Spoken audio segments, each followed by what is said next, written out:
Welcome to SolidCAM Professor. I'm Sydney, your SolidCAM Professor, with one of many videos available to you 24 hours a day, 7 days a week.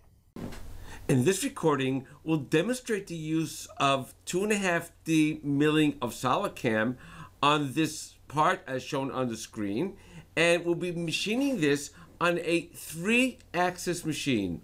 Now, this machine will be using 2 home positions.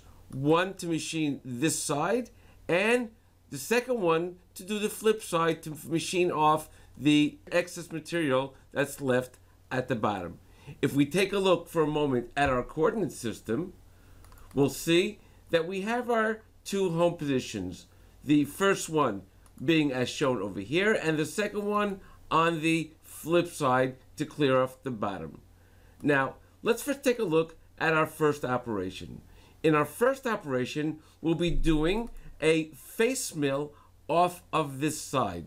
So we'll open up that operation, and the geometry itself is the actual model itself. You can see the actual boundary as shown over here.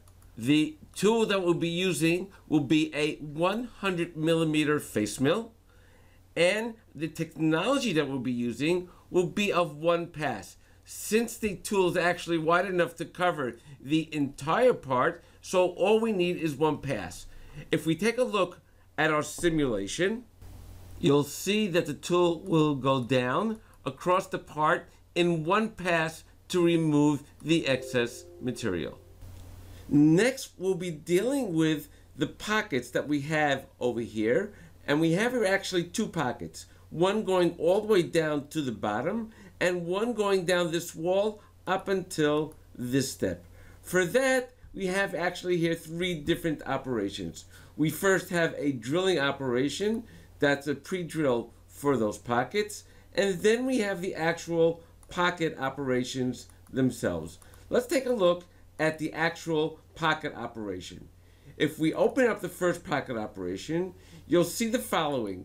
We have our geometry as shown around the wall over there, and we have our end mill, which is a 10mm end mill.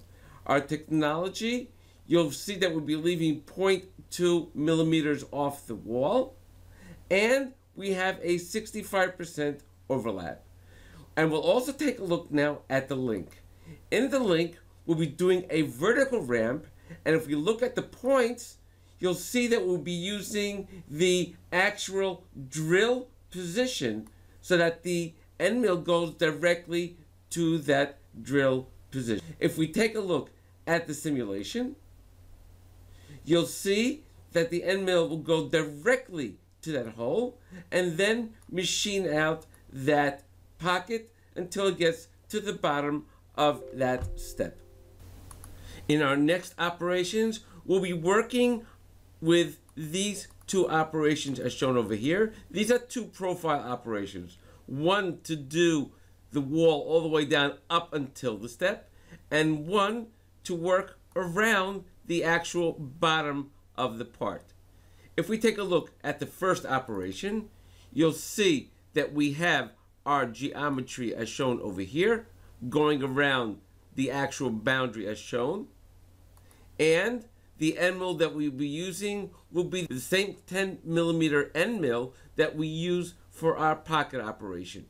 In our technology, you'll see we will be leaving 0.2 millimeters off the wall.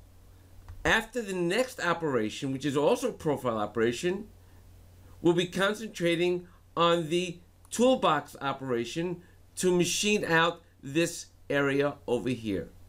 If we take a look at that particular operation, you'll see we'll be using the toolbox cycle operation of spiral open slot wide. That actually works on wide areas such as the one we have on our part, and that will actually also machine out that area. The technology that's used for that particular machining area, it'll first do spiral cuts in the middle and then clear off the sides. We'll be using the 10mm end mill that we've just used in our profiles and pocket operations. Let's take a look at the simulation. And as you can see, the tool will go down, start with the spiral cuts, and then when it breaks through, it'll start clearing off the sides, each side by itself. Now, in the next two operations, we'll be working on the corners over here, as well as these corners and around over here.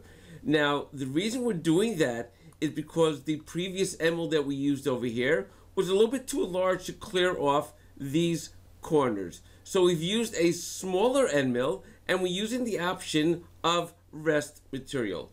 If I just take a look at the first operation, you'll see that we have a smaller end mill this time, and we'll be using the same geometry that we used on the first operation. If we go into our technology, you'll see we're using the option of rest material as shown over here. And in the rest material area, you can see that the previous end mill used in that area was a 10 millimeter end mill with a 0.2 millimeter offset. I've also given it an extension of 0.2 millimeters so that it goes just past that area as not to leave a mark from the previous tool. If we take a look at the simulation of both of these operations, you'll see that the tool will go down and clear those areas, and the same thing will be on this area as well. Now, the next operations will be using a profile operation to finish off the walls that we've machined before, as you can see over here, all the way down up until these areas over here. These walls, this area, as well as the inside over there, the pockets over there. Now, the next operations will be using the profile operation to do a chamfer on these edges over here, as well as these over here. If we just take a look at one of the operations, you'll see we'll be using a chamfer drill, and in our levels, we have just put down the size of the chamfer at the profile depth. And if we take a look at our simulation, you'll see that the tool will put a chamfer on the part itself. The same with the next two operations, also putting a chamfer where it needs to be put. Now, the next operations, all the way up until the end of this particular setup, are all drill operations. First, starting off with the spot drills for all of these holes as shown over here, and then with the drilling operations with the respective drills for each size hole that we have on the part. Now we'll start with the second side.